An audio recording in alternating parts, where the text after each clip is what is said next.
Assalamualaikum warahmatullahi wabarakatuh. Selanjutnya monggo Ustadz Wira. Ya, Ustadz Budi.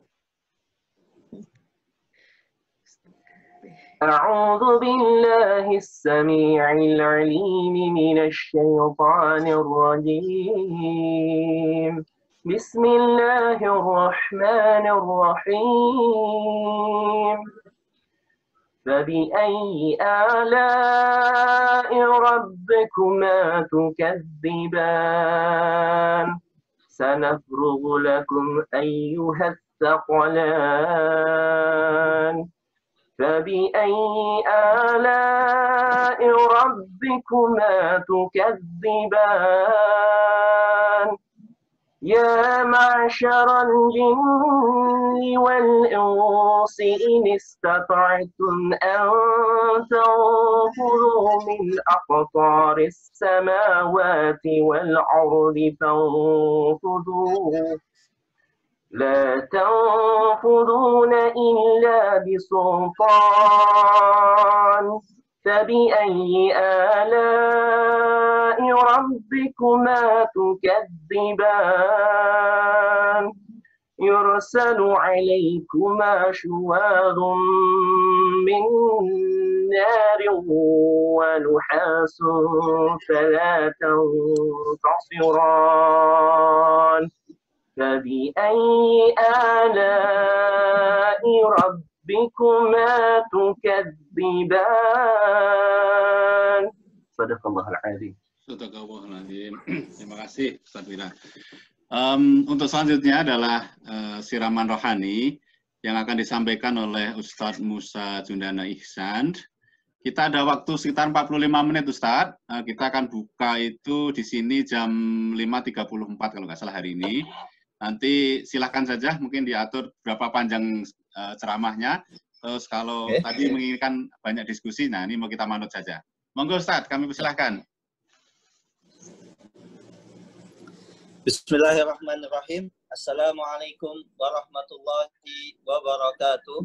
Waalaikumsalam warahmatullahi wabarakatuh. Bismillahirrahmanirrahim. Wassalatu wassalam ala Rasulillah wa ala alihi wa sahbihi wa man tabi'ahum bi ihsanin ila yaumiddin.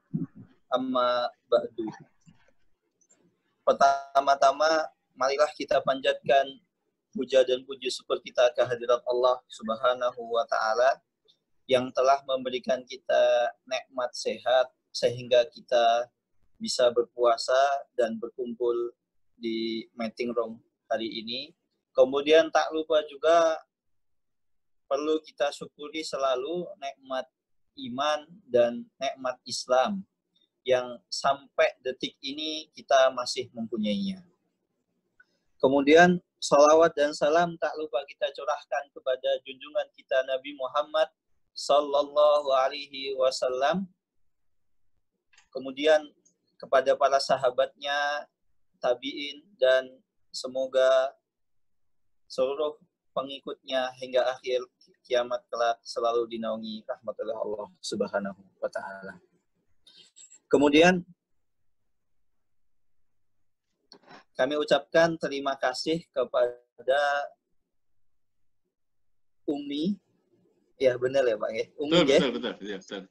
Umi yang diketuai oleh Ustadz Alifai, Ya betul, Alifai dan moderator kita pada sesi kali ini ada Bapak Budi. Kemudian saya ucapkan juga terima kasih kepada Ibu Dubes dan dari Madinah dari drama KBRI. Mahasiswa. Alhamdulillah, summa alhamdulillah. Sebelum kita mulai masuk bab pembahasan, izinkan saya memperkenalkan diri. Nama saya Musa Jundana bin Ihsan. Saya adalah aslinya dari Solo. Saat ini alhamdulillah diberi nikmat oleh Allah Subhanahu wa taala bisa menempuh pendidikan di Universitas Islam Madinah Saudi Arabia.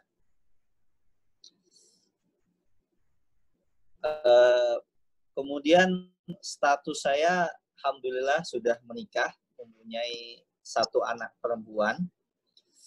Alhamdulillah. Kemudian umur masih 25 tahun. Jadi mohon maaf jika nanti ada salah kata atau salah ucap. Saya minta maaf yang sebesar-besarnya karena mungkin di sesi forum kali ini saya sepertinya yang paling muda ini, Pak. Sementara ini masih paling muda. Iya. Sepertinya saya yang paling muda ini. Soalnya 25 tahun. Kemudian saya rasa cukup perkenalannya. Mungkin bisa dilanjutkan di sesi selanjutnya. Kita masuk pembahasan. Kita mulai masuk pembahasan. Insya Allah pada sore hari ini, waktu New Zealand, kita akan mengkaji bersama kitab Arba'in Nawawi. Kitab Arba'in Nawawi yang disalah kitab Arba'in Nawawi.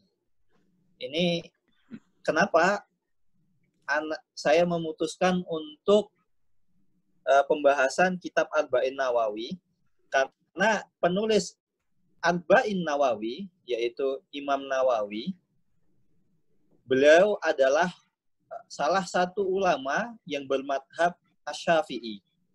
Bermadhab Syafi'i.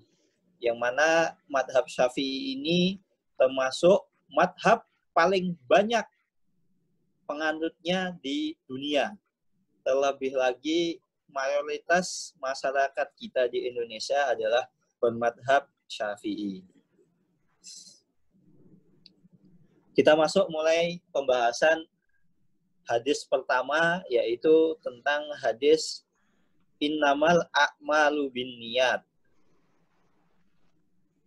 Saya bacakan hadisnya.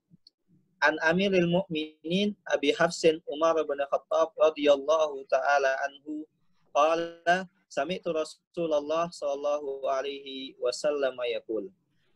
Telah diriwayatkan oleh Amirul Mukminin, yaitu khalifah kedua Umar ibn Khattab radhiyallahu taala anhu, semoga Allah meridhoi Umar bin Khattab. Amin. Bahwasannya Rasulullah sallallahu alaihi wasallam bersabda,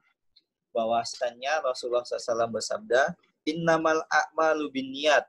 Sesungguhnya setiap amalan itu tergantung niatnya. Wa innama likulli imri'in ma nawa.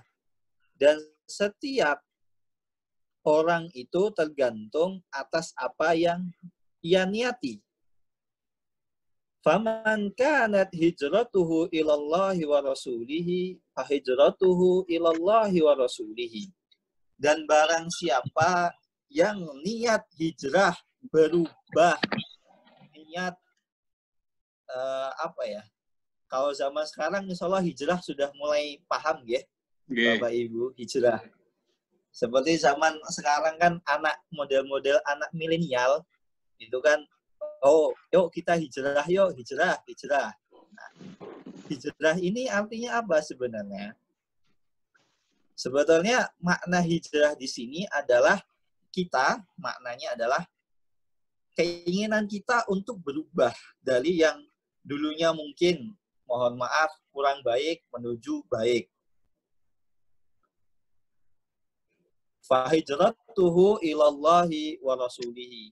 Maka ia mendapat pahala atas apa yang dia hijrahi. Wa man kanat hijratuhu lidunya yusibuha. Dan barang siapa yang dia hijrah karena sebab dunia. Karena sebab dunia niku Bapak Ibu, salah satu contohnya adalah umpamane. Gampangannya ya, gampangnya. Zaman sekarang itu kan banyak anak milenial yang hijrah. Itu mungkin kurang baik, suka tawuran, suka aneh-aneh dan lain segalanya. Kemudian dia ingin berubah, tapi tujuannya bukan karena Allah, bukan karena mengharap pahala. Tujuannya ingin, umpamanya, ada perempuan cantik di desa sebelah atau di kota sebelah. Wah, saya ingin hijrah, saya ingin berubah.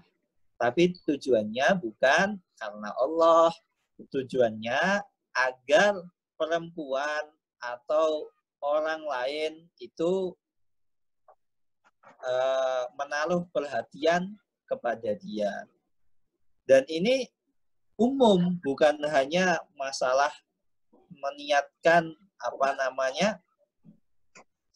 ingin menikahi perempuan atau lain semacamnya. Ini juga berlaku seandainya kita seorang pegawai. Kita agar atasan kita itu menaruh perhatian, agar kita cepat naik jabatan, akhirnya kita pura-pura menjadi orang baik. Itu juga termasuk. Au imra'atin yankihuha fahijratuhu ila ma hajara ilaihi. Maka ia mendapat ganjaran sebagaimana atas apa yang dia niati. Hadis tersebut diriwayatkan oleh dua imam kaum muslimin, yaitu Imam Bukhari dan Imam Muslim. Bapak Ibu sekalian, Imam Bukhari dan Imam Muslim ini aslinya mereka berdua bukanlah orang Arab. Bukan orang Arab. Imam Bukhari, beliau aslinya dari Bukhara. Bukhara itu untuk saat ini di salah satu negara pecahan Rusia. Kalau saya tidak salah itu negaranya Tajikistan atau apa gitu. Kemudian orang kedua yang meriwayatkan hadis ini adalah Imam Muslim. Imam Muslim ini aslinya adalah orang Persia. Persia saat ini adalah negara kota di negara Iran saat ini. Dan mereka berdua bukanlah orang yang orang Arab, yang notabene mereka mohon maaf, Uzbekistan, benar, Uzbekistan. Saya mohon maaf, ya benar. Karena ada sedikit, ya Tantan itu kadang agak sedikit susah. Nah, mereka berdua itu adalah bukanlah orang Arab, bukan orang Arab. Mereka berdua bukan orang Arab. Jadi kita yang sebenarnya, saya ini bukan orang Arab, saya ini nggak bisa bahasa Arab, maka jangan berkecil hati Bapak Ibu sekalian. Insya Allah, jika Allah menginginkan kebaikan untuk kita insya Allah bisa paham agama Islam ini dengan syarat kita mau belajar dan berubah untuk memahami agama Islam ini. Dan banyak juga ulama-ulama pada zaman dahulu sampai sekarang yang notabene mereka bukanlah orang Arab yang tidak bisa berbahasa Arab. Sebagaimana kita orang Indonesia. Kadang bahasa Arab saja kadang banyak salah. Dan kadang makharijul huruf itu kadang ha baca kho, ka baca kho, suka salah-salah. Tapi ala kulli hal kita jangan berputus asa kepada Allah. Insya Allah kalau kita berusaha kita bisa memahami agama Islam ini. Salah satu faedah yang dalam hadis ini adalah salah satu faedahnya yaitu faedah pertama, hendaknya kita meniatkan segala sesuatu yang kita lakukan ini karena Allah Subhanahu wa Ta'ala. Karena memang Bapak Ibu, niat ini sangat urgent sekali. Bisa perbuatan yang biasa kita lakukan itu sebenarnya bisa berpahala. Tapi bisa juga perbuatan yang biasa kita lakukan, sehari-hari kita lakukan, hanya bernilai sekedar perbuatan semata. Contohnya, jika kita menjadi seorang kepala rumah tangga, tugas kepala rumah tangga adalah mencari nafkah, menafkahi anak istri. Mungkin itu hanya kalau kita lihat dari kacamata, kita mungkin, wah ini hanya tugas sepele Bapak Ibu. Sepele, ya sudah tugas tanggung jawab suami nyari nafkah, tugas istri ngomong anak. Itu kan sebenarnya tugas-tugas yang sehari-hari. Tapi tugas ini yang sehari-hari kita lakukan ini bisa bernilai pahala di mata Allah Subhanahu wa taala. Salah satu faedah niat adalah bisa membedakan antara ini amalan tersebut bernilai ibadah atau amalan tersebut hanya bernilai kebiasaan saja. Contohnya tadi, jika kita menjadi kepala rumah tangga, kita menafkahi anak istri kita agar anak istri kita bisa makan, bisa sehat, bisa beribadah kepada Allah Subhanahu wa taala, karena sehat bisa beribadah, bisa menjalankan amalan-amalan lainnya, insya Allah lelah kita bernilai pahala. Begitu juga dengan istri, lelah, letih, mendidik, mengasuh anak, itu bisa bernilai pahala di sisi Allah Subhanahu wa taala. Dan ini pahalanya tidak main-main Bapak Ibu sekalian. Bahkan disebutkan dalam salah satu hadis yang artinya adalah barang siapa yang niat mencari rezeki karena Allah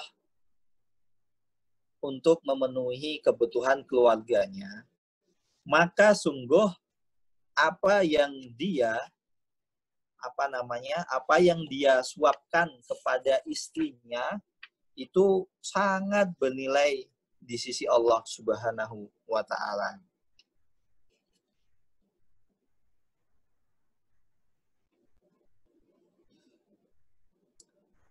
Kemudian, jika begitu juga dengan ibu. Ketika seorang ibu niat ikhlas lillahi ta'ala mendidik anaknya dengan sebaik-baik pendidikan, sehingga anaknya tumbuh menjadi anak yang bermanfaat untuk nusa dan bangsa, untuk negara, untuk keluarga, untuk orang sekelilingnya, insya Allah ini nilainya, Masya Allah, berpahala. Contoh mudahnya Bapak Ibu sekalian.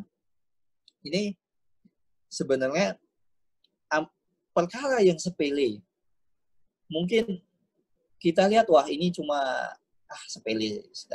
Contohnya, jika seorang ibu mengajari anaknya membaca surat Al-Fatihah.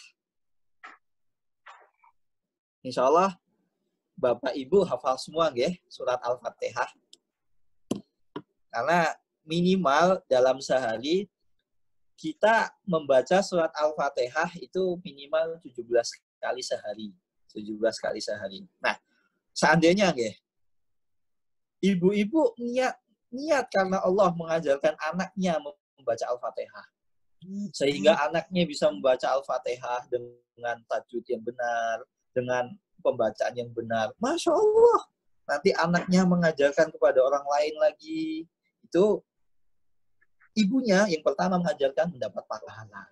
Begitu juga orang yang diajarkan tadi mengajarkan kepada orang lain lagi. Ini dapat pahala. Jadi pahalanya itu jadi pahala jariah. Walaupun ibu tersebut sudah meninggal dunia. Kemudian faedah yang kedua, Bapak Ibu sekalian, bahwasannya niat itu adalah rasul amal. Jadi niat itu adalah pokok fondasi suatu amalan. amalan seseorang itu dihukumi karena niatnya. Seperti yang saya sebutkan tadi.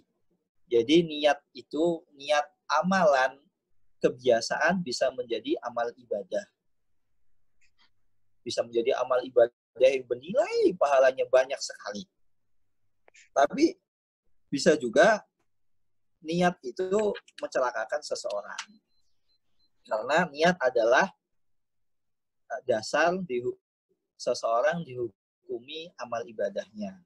Kemudian, Bapak Ibu sekalian, faedah yang ketiga dari hadis yang kita sebutkan tadi, niat itu adalah tempatnya di hati. Niat tempatnya di hati. Para ulama sepakat bahwasannya niat itu tempatnya di hati. Begitu juga para ulama dari zaman dahulu sampai sekarang, mereka bersepakat bahwasannya kalau seandainya seseorang melafadzkan niat, contohnya dia melafadzkan niat mau sholat, akan tetapi niat apa yang dia dalam hatinya itu bukan karena Allah, maka amalan tersebut tetap tidak diterima. Walaupun dia melafadzkan niat tersebut. Karena intinya niat itu adalah di dalam hati. Kemudian, faedah hadis selanjutnya, insya Allah ini kita sesi tanya jawabnya kita beri waktu longgar ya, biar barangkali kalau ada permasalahan bisa langsung ditanyakan. Insya Allah jika saya bisa menjawabnya akan saya jawab. Kemudian faedah selanjutnya adalah niat tadi itu rasul amal ya. Niat adalah rasul amal. Seseorang dihukumi oleh niatnya. Nah, asbab nuzul, sebab mengapa ada hadis ini dikisahkan. Dahulu ada salah seorang sahabat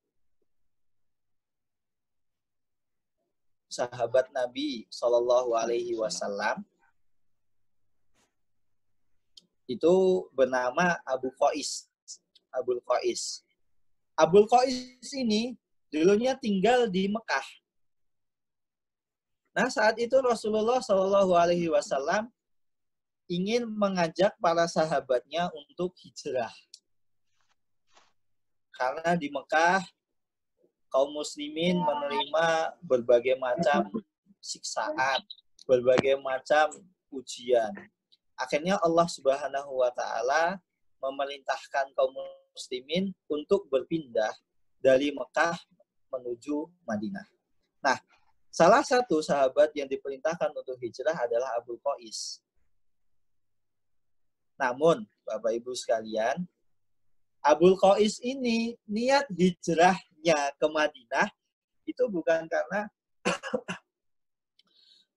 karena perintah Allah dan Rasulnya, bukan karena Rasulullah memerintahkan untuk pindah ke Madinah. Bukan. Niatnya Abul Qais pindah dari Mekah menuju Madinah itu karena Abul Qais ini mendengar ada salah seorang perempuan di Madinah yang cantik jelita. Cantik sekali. Mungkin kalau saat ini kira-kira perempuan yang cantik siapa ya? Ya anggap aja artis-artis gitu ya. Artis-artis itu lah.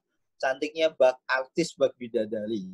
Nah, Abul Qais ini kepincut. Akhirnya, wah saya niat hijrah, saya niat pergi ke Madinah dari Mekah agar saya bisa menikahi perempuan di Madinah tersebut. Oleh karena itu, di akhir hadis ini disebutkan wa man kanat hijratuhu lidunya au imra'atin yang kiuha fahijratuhu ila ma hajara ilaihi. Maka disebutkan di akhir hadis, barang siapa yang niat hijrahnya karena sebab dunia, karena sebab perempuan, karena sebab apapun, intinya bukan karena Allah, bukan lillahi ta'ala, maka dia tidak mendapat pahala.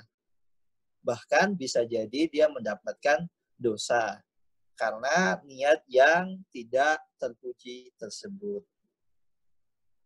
Mungkin pembahasan kita cukupkan sampai sekian. Barangkali ada pertanyaan atau ada yang kurang dipahami, monggo. Ini di stopwatch saya sudah sekitar 23 menit. Mungkin kalau waktunya 30 menit masih ada 7 menit. Atau kalau 40 menit masih ada 17 menit. Monggo, barangkali ada yang ingin ditanyakan. Monggo. Baik, oke. Bapak Ibu sekalian yang saya hormati, silahkan yang akan bertanya, membuka mikrofonnya. Pertanyaannya mungkin tidak terlalu panjang, disingkat-singkat saja kalau bisa. Sebentar Pak ya. Pak Budi saya tanya Pak Budi. Ya Pak, sebentar Pak. Pertanyaannya disingkat kalau bisa. Kalau memang yang malu bertanya dengan lisan, mohon dituliskan pakai message juga bisa. Pertama ini yang mau tanya adalah Pak Hasan. Yang kedua yang sudah ngantri nanti Mbak Dede. Ya, oke Pak Hasan dulu, silakan Pak. Assalamualaikum warahmatullahi wabarakatuh. Waalaikumsalam. Waalaikumsalam. Pak Ustadz. Pak Ustadz, kita kan dalam mengajak ibadah, terutama anak kita ibaratnya kan seperti memberikan iming-iming ya. Okay. Seperti supaya dia mau sholat, kita memberikan suatu hadiah gitu loh. Tentunya mereka itu kan awalnya kan yang dia kejar sholatnya itu, ibadahnya itu, karena dia pada masa kecilnya itu dengan iming-iming itu Pak Ustadz. Nah, jadi itu gimana itu? Kita memberikan hadiah supaya dia sholat, supaya dia apa gitu, dengan harapan nanti dengan kebiasaan yang sudah terbentuk dia bisa menjadi muslim yang baik gitu loh Pak Ustadz. Baik, nah iya. itu gimana itu? Karena itu kan niatnya agak sedikit beda ya. Iya. Insya Allah bisa dipahami. Ya, dapat ya gambarannya Pak Ustadz ya? Ya. Insya Allah Terima dapat. kasih. Insya Allah niat seperti itu. Jadi apalagi terlebih anak-anak di Indonesia, itu ketika kita ingin, nak ayo sholat, ayo sholat. Nah, itu kalau saya pribadi, saya lihat itu tidak masalah. Pertama-tama, kita iming-imingi. Kalau kamu sholat, nanti saya beli hadiah, umpamanya kue, permen, atau sejumlah uang. Untuk awal-awalnya tidak masalah, Bapak. Insya Allah tidak masalah. Sebagai pemicu saja, bukan terus-terusan. Ya awal-awalnya saja. Jadi awal-awalnya untuk pemicu, itu kita kasih hadiah. Terus di lain kesempatan kita suruh tanpa kita iming-imingi. Kita suruh sholat, kita suruh membaca Al-Quran tanpa kita iming-imingi. Mungkin dengan seperti itu akhirnya anak karena sering ibadah, insya Allah karena sering ibadah dia bisa ikhlas. Karena kenapa? Semakin kita sering beribadah kepada Allah Subhanahu wa Ta'ala, kita semakin merasakan nikmatnya ibadah itu. Nikmatnya ibadah itu, Masya Allah. Saya pribadi juga pernah mengalami. Dulu orang tua saya mengiming-imingi diberi hadiah. Tapi pada akhirnya saya sadar bahwasannya hadiah yang diberikan itu tidak lebih berharga daripada nikmatnya ibadah yang kita rasakan. Insya Allah. Ya, tapi jangan terus-terusan dikasih hadiah, Pak. Ya, sekali-kali tanpa hadiah. Terus nanti ternyata mulai berjalan, ternyata malas lagi, kita mulai kasih hadiah lagi. Hanya sebagai pemacu, Bapak. Insya Allah. Cukup, Pak? Bisa dipahami? Terima kasih Pak Ustadz. Terima kasih Ustadz. Selanjutnya Mbak Dede. Ayo silakan Mbak Dede. Assalamualaikum Ustadz. Tadi pertanyaan saya yang pertama sebenarnya sama mau pertanyaannya Pak Hasan. Udah dijawab. Terus yang kedua, Pak Ustadz mau nanya, kan tadi kata Pak Ustadz kalau misalnya niatnya bukan karena Allah, kemungkinan kemungkinan bisa dapat dosa gitu ya. Kalau misalnya nih ada, kan kadang kita, kalau saya, maksudnya kadang tuh kan pengen memberi contoh ke anak-anak gitu ya, yang lebih baik gitu kan. Jadi niat utamanya tuh sebenarnya ya supaya anak-anak jadi lebih baik gitu. Bukan nilai ta'ala apa yang gitu-gitu. Terus kayak misalnya pakai jilbab gitu kan. Ada teman-teman yang nanya, karena teman-teman sempat shock waktu saya memutuskan pakai jilbab gitu. Terus, emang lu bisa deh pakai jilbab yang gitu-gitu. Terus akhirnya mereka coba dulu deh pakai jilbab yang gitu-gitu loh Ustadz. Itu kan berarti bukan karena Allah juga ya. Gimana sih Ustadz? Mohon penjelasannya. Makasih. Pertanyaannya so bisa dipahami. Jadi kita umpamanya beramal ibadah, kita pakai jilbab agar orang lain mencontoh. Itu insya Allah tidak masalah, Ibu. Tidak masalah. Ya, karena kita ingin menunjukkan kebaikan kepada orang lain. Terkadang seseorang itu ketika ingin beribadah itu harus ada stimulus, harus ada contohnya, harus ada embel-embelnya. Itu tidak masalah. Karena Rasulullah SAW itu pernah melakukannya. Rasulullah itu pernah. Waktu itu para sahabat ketika itu haji wada. Para sahabat diperintahkan oleh Rasulullah SAW untuk cukur. Semuanya untuk cukur. Cukur semuanya. Cukur rambut. Tapi tidak ada sahabat satu pun itu yang mau cukur. Nah, akhirnya Rasulullah ini mungkin sedih.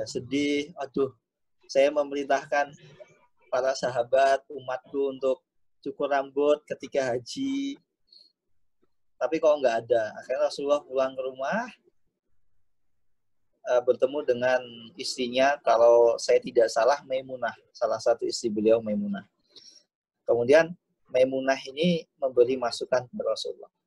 Wahai Rasul, coba engkau cukur rambut pelontos. Tidak ini cukur rambut pelontos. Engkau cukur rambut pelontos. Kemudian engkau keluar dan engkau tidak ajak satupun orang untuk engkau ajak bicara. Makanya Rasulullah melakukan saran dari istri beliau. Makanya beliau cukur rambut, pelontos, keluar, tidak mengajak bicara kepada satupun. Bukankah itu memberikan contoh? Iya, memberikan contoh. Tidak masalah, karena sebagaimana yang saya jelaskan tadi, niat itu rasul amal. Kita ini dihukumi atas niat kita. Dan niat itu di dalam hati. Mungkin kita lihat orang, wah itu sepertinya orang itu riya. Ya, belum tentu riya. Yang tahu niatnya ya orangnya. Jadi kita tidak bisa menghukumi orang tersebut, wah soalim. Kamu dulu aja umpamanya mohon maaf, tukang ya banyak maksiat gitu. Kamu kok sekarang nasihati saya sok-sok suruh ini, suruh itu. Kamu kok soalim. Tidak masalah. Karena niat itu yang menghukumi Allah, bukan orang lain. Insya Allah hal seperti itu tidak masalah. Kita memberi contoh orang lain tidak masalah. Insya Allah berpahala selagi niat kita baik karena Allah Subhanahu Wa Taala. Ada pertanyaan lain? Monggo. Ya, titipan pertanyaan Ustaz. Ya, ada dari message, ada 2. Yang pertama adalah di awal-awal bulan puasa itu semangat untuk membaca Al-Quran. Tapi di hari-hari berikutnya semangatnya itu hilang. Nah, kiatnya untuk menjaga semangat apa Ustaz? Kiatnya pertama, kita hendaknya niat ikhlas karena Allah Subhanahu wa taala. Kita ikhlas. Kita niatnya ikhlas karena Allah. Kedua, kita niatnya itu apa ya? Mohon maaf. Pertama, niat ikhlas karena Allah. Kedua, agar kita semangat lagi, kita cari-cari itu. Kita mengetahui manfaat, keutamaan membaca Al-Quran itu apa. Itu perlu kita tanamkan diri kita.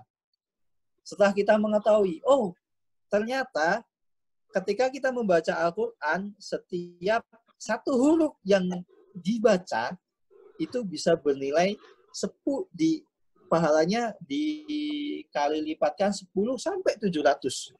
Atau bahkan lebih dari 700 kali lipat satu huruf.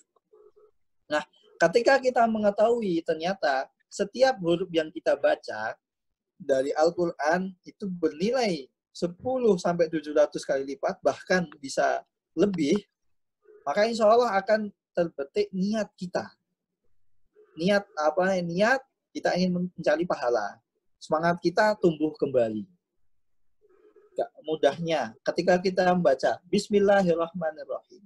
Bismillahirrahmanirrahim itu ada sekitar 17 huruf. 19 huruf, mohon maaf. Bismillahirrahmanirrahim itu 19 huruf. Nah, 19 huruf ini dikali 10 sudah berapa? 190. Nah, kalau dikali 700 sudah berapa? Banyak. Banyak sekali. Nah, itu yang kedua. Pertama tadi niat ikhlas. Kedua, kita mengetahui keutamaan pahala membaca Al-Quran. Ketiga, agar semangat kita tidak luntur, hendaknya kita setiap hari itu mempunyai target. Mentargetkan membaca Al-Quran. Umpamanya, hari ini saya target sekian.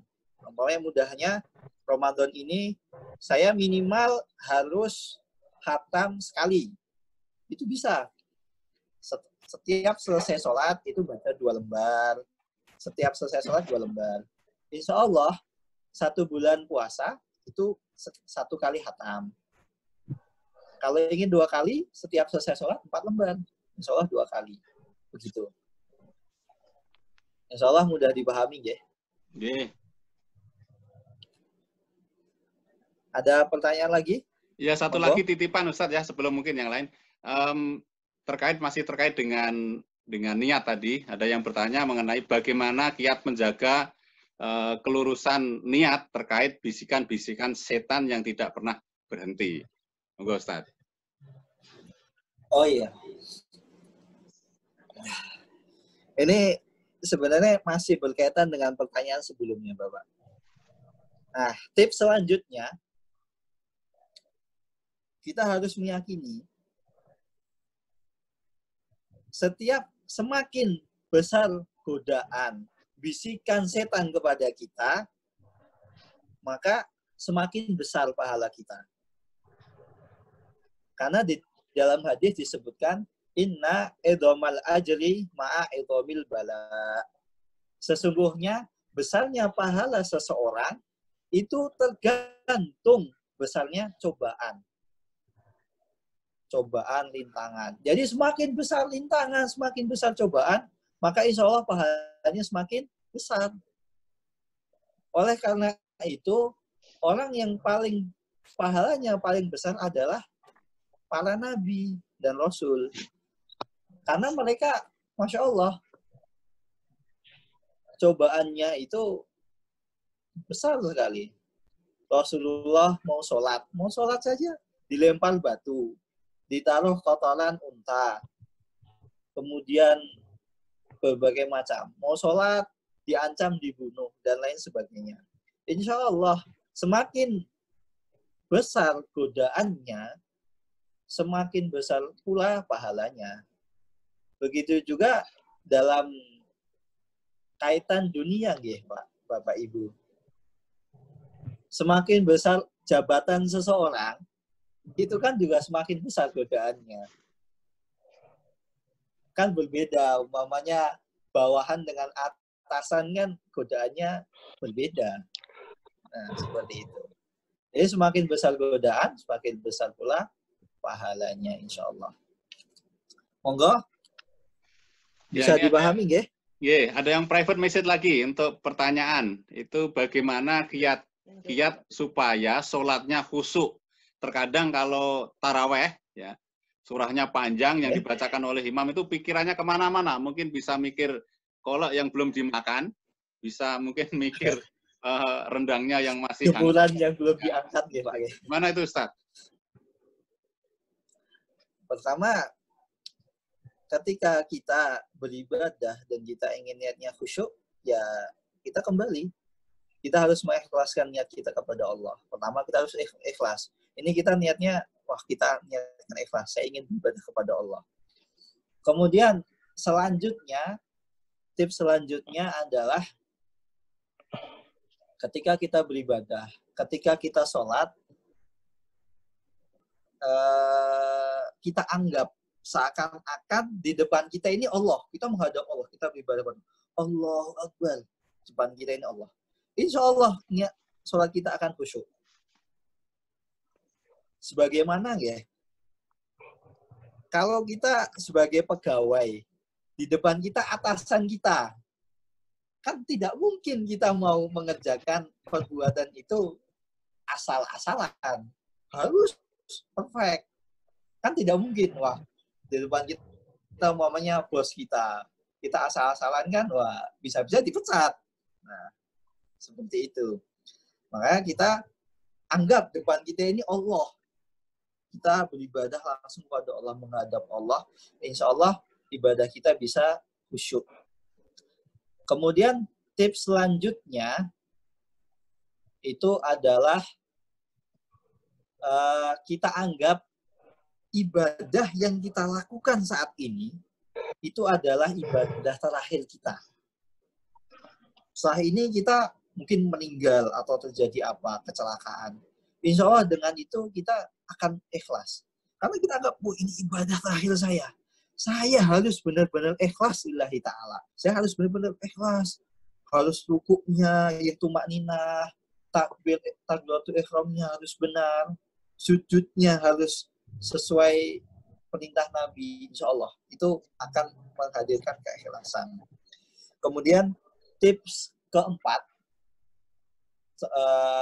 ini kaitannya dengan sholat, agar kita bisa khusyuk, hendaknya kita datang ke masjid. Ini kalau masjidnya melakukan sholat, ya. Kalau sekarang kan rata-rata masjid itu ditutup karena ada virus corona. Nah, ketika kita sholat di masjid dan kita ingin khusyuk, tips selanjutnya adalah kita datang ke masjid jangan sampai telat, jangan sampai jadi masbuk. Pokoknya sholat subuh, paling nggak 15 menit sebelum sholat subuh kita sudah harus di masjid. Karena kenapa? Ketika kita sudah di masjid sebelum sholat dilaksanakan, insya Allah hati kita itu sudah sudah terpaut dulu dengan masjid. Akhirnya ikhlas kita, kekhusyuan kita semakin besar. Berbeda dengan ketika kita datang ke masjid, sudah datang ke masjid, telat. Akhirnya kan kita datang ke masjid tergesa-gesa. Belum nanti ngos-ngosannya, belum nanti imamnya ternyata panjang. Akhirnya, belum nanti kepikiran kolak yang belum dimakan, nyuci baju belum di-dryer dan lain sebagainya. Nah, seperti itu. Tipsnya adalah kita kalau sholat kita datang umpamanya ke masjid atau kita bersiap untuk melaksanakan sholat itu sebelumnya harus ada persiapan. Insya Allah kekhusyuan akan kita raih. Baik ya, terima kasih Ustaz. Bisa dipahami ya? Ya, kita masih ada 5 menit. Ini mungkin kalau ada satu pertanyaan, silahkan. Kalau memang tidak ada, saya yang bertanya. Silahkan, ada yang bertanya nggak nih? Tadi yang sudah dari message sudah saya bacakan ya. Oke, kalau tidak ada, mungkin saya yang akan bertanya, Ustadz. sekarang ini kan corona membuat hampir semua negara itu menutup supaya corona ini tidak meluas, yaitu istilahnya lockdown. Termasuk di Madinah, ya, masjid juga ditutup, di Makkah juga seperti itu. Ya. Apakah ada pemberontakan istilahnya apa itu? Istilahnya ketidaksukaan ya. Kalau di kita kan ada ya yang masjid ditutup, lantu ini kan masjid saya, masjid om saya dan sebagainya harus dibuka. Apakah ada di situ terjadi di Madinah dan di Mekah? Alhamdulillah Pak. Kalau di Saudi itu jadi satu komando satu suara. Jadi komando itu satu suara. Jadi ketika raja memutuskan itu semua taat. Alhamdulillah. Kalau untuk Saudi hal seperti itu tidak ada. Jadi semua taat. Ketika raja itu memutuskan kebijakan, itu semua taat. Terlebih lagi hal-hal yang berkaitan tentang agama, ini kebiasaan Raja Saudi ketika memutuskan sesuatu berkaitan tentang agama, itu musyawarah dulu dengan para ulama di Saudi. Jadi mudahnya kalau di Indonesia seperti MUI. Jadi anggota ulama-ulama itu dikumpulin, minta pendapat satu-satu, setuju, ya.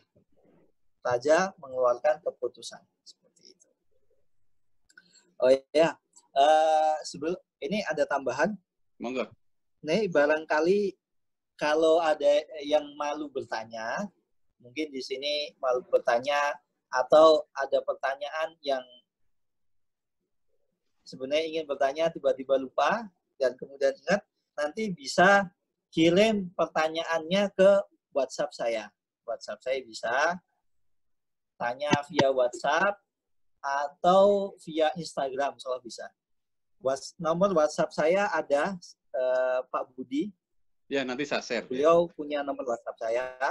Kemudian kalau di Instagram bisa di Instagram Seindah Sunnah @seindah_sunnah, itu Instagram yang saya kelola. Monggo. Ya, mungkin satu lagi ada 3 menit. Satu pertanyaan pendek kalau ada. Ya. Kalau nggak ada, saya tanya lagi nih. Ya. Monggo. Ya, gini Ustaz. Mas, mohon maaf ya, saya pamit dulu. Bentar. Oh ya, oke, silakan Mbak. Ya, monggo Ibu. Ya. Bedanya apa sholat di Madinah dan di Mekah? Khususnya adalah pahala yang didapatkan. Ya, sholat di Madinah sama di Mekah.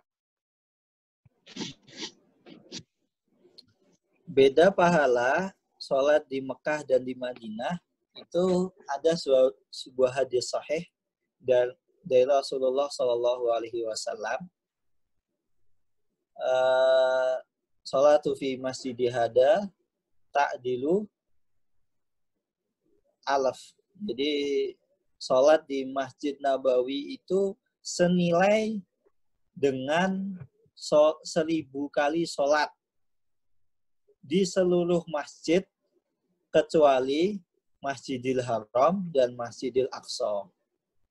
Sholat di Masjid Nabawi Madinah itu pahalanya sekali sholat dikali 1000 kali sholat. Adapun sholat di Masjidil Haram Mekah di Ka'bah di Mekah itu senilai pahala 100.000 sholat di selain 3 masjid yang disebutkan tadi.